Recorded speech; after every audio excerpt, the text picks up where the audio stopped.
Jadi kalau misalnya seseorang punya produk, produk saya sudah terdaftar di Badan POM, berarti kan sudah remaster. Jadi itu bukan ancaman. Tetapi kalau misalnya itu on remaster, nah itu ancaman. Jadi yang ancaman itu kalau yang diancamkan itu sesuatu yang bertentangan dengan hukum. Tapi kalau dia tidak bertentangan dengan, produk saya sudah terdaftar di Badan POM, berarti tidak melanggar hukum. Itu bukan ancaman. Itu doktrin yang mengatakan ya, kalau kita cari di peraturan perundang-undangan tidak akan, tapi itu doktrin yang, tapi doktrin itu juga salah satu sumber hukum formil. Netral, ya itu kalau saudara Ali ini perdatanya, ya. Ali perdata. Saya tambahkan, saya tambahkan ya, hanya masalah apakah sebentar biar dijawab dulu ya. Saya tambahkan, seandainya dia dan dia punya free will, punya kemauan bebas, apalagi misalnya orang yang intelek itu dia punya kemauan bebas, punya free will untuk menentukan mau mengikuti atau tidak, itu bebas dia ya. Jadi dia kalau misalnya ternyata misalnya saya merasa diancam, walaupun mungkin tidak diancam sebenarnya ya, nah, dia bisa buka perdata karena yang masalahnya masalah perdata dari kacamata hukum perdata. Saya tidak mau masuk ke ranah pidana. Saya kalau remedinya upaya hukumnya itu dengan gugat ke pengadilan Dari kacamata hukum perdata dengan dasar 1321 tadi. Kalau memang ternyata ada paksaan, tapi itu harus dibuktikan. yes, Iya. semuanya harus dibuktikan, saudara. Iya. Kalau memang misalkan ada paksaan gitu. Iya. Izin menambahkan yang mulia, baik ahli terhadap pasal 1338 ayat 3 diatur mengenai setiap perjanjian harus dilaksanakan dengan itikat baik. Iya. Harus diawali atau dilaksanakan. Iya. Boleh ahli menerangkan mengenai itikat baik dari sebelum dilaksanakan sebuah perjanjian itu? Kalau berbicara tentang pelaksanaan perjanjian pasal 1338 ayat 3, itu sebenarnya kita tuh berbicara tentang kepantasan.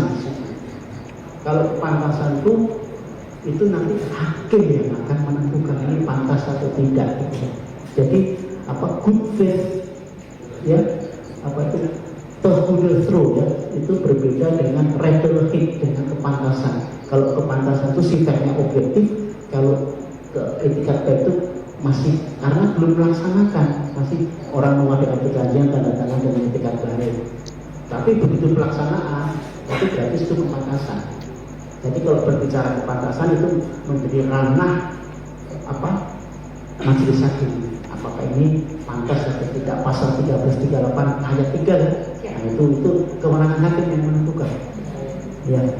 Baik, apakah ahli mengetahui mengenai pasal 3 Perma dari Perma nomor 1 tahun 1956? Pasal 3 dari Perma nomor 1 tahun 1956 yang mengatur mengenai hubungan antara peradilan perdata dengan peradilan pidana, yang di dalamnya berbunyi, pengadilan dalam memeriksa perkara pidana tidak terikat oleh suatu putusan pengadilan dalam pemeriksaan perdata tentang ada atau tidaknya suatu hal perdata. Yang mulia keberatan itu soal perdata formil itu kan materinya. Sebentar ya, biar ahli jawab dulu ya kami.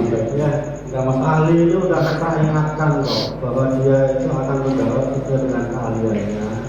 Hukum perdata material kan. Jangan sekali-kali mengingatkan lah dari ribut terus ini kan. Kecuali ahli nanti melenceng kita akan tegur juga kalau ahli kan begitu. Silakan ahli jawab. Iya. Itu tadi masalah kewenangan. Nah, di situ kalau sengketanya itu masalah kepemilikan biasanya hakim perdata kalau kepemilikan. Tapi kalau dikatakan tadi itu kan mungkin bukan ranah saya. Tapi kalau sengketa kepemilikan termasuk di petun, kadang-kadang kalau di petun itu kalau kepemilikan mereka kita akan di perdata sana di pengadilan ini. Begitu juga kalau misalnya ada sengketa masalah kepemilikan kepemilikan itu biasanya perdatanya itu diselesaikan. Baik, apakah dengan adanya suatu perjanjian atau kesepakatan suatu perkara tidak bisa dituntut pidana, ahli? Bisa saja bahwa itu nanti masalahnya apakah kita akan ahli ya, saudara kan ahli perdata ya, kita lihatkan. Ya, silakan dijawab sesuai keahlian saudara. Ya. Mau dijawab atau tidak? Kan Iya, bukan wilayah saya. Kalau pertanyaan. Baik, siapa tahu ahli bisa jawab. Ya. Terima kasih. cukup.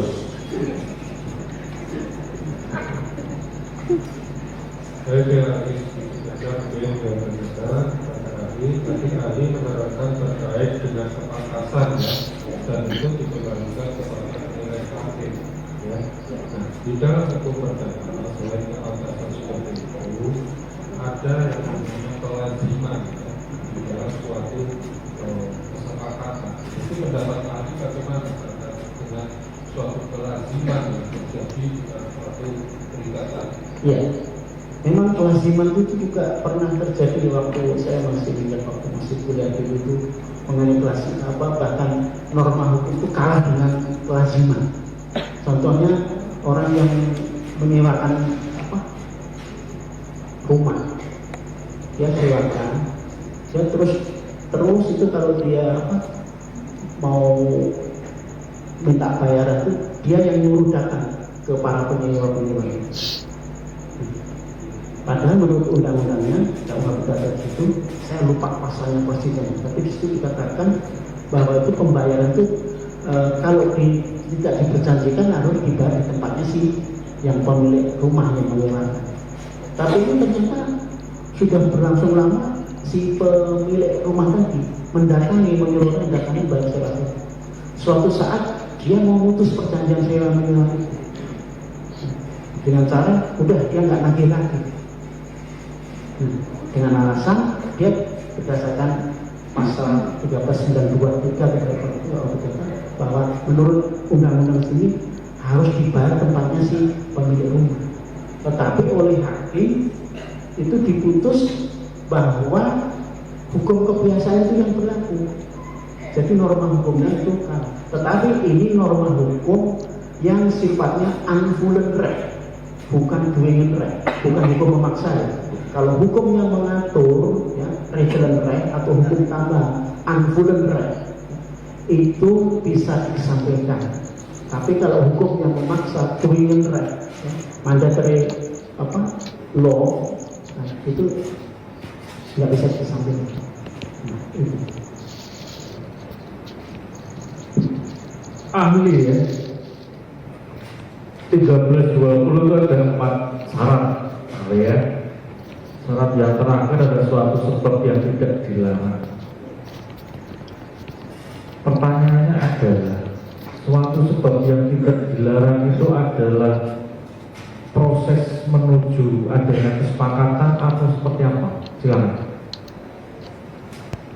Bukan menuju, kalau sudah sepakat kan sudah tidak ada masalah. Ya, di situ jawabannya sebenarnya ada di 1337 yang namanya yang tidak halal tadi bertentangan dengan undang-undang, dengan kesusilaan yang baik, good seven, dan dengan berlawanan dengan ketertiban umum, public order. Itulah yang dilarang. Kausa yang dilarang itu isi perjanjian yang dilarang. Isinya ya, bukan jadi rangkaian kegiatan sebelum para pihak bersepakat. Bukan. Jadi kita kan asas-asas hukum perjanjian itu pilarnya ada 3, konsensusisme, terus akta sunt serpanda, terus vrijheid, kebebasan berkontrak. Kebebasan berkontrak itulah mengenai isi perjanjian. Kalau fakta sunt perdana itu berbicara tentang akibat itu perjanjian.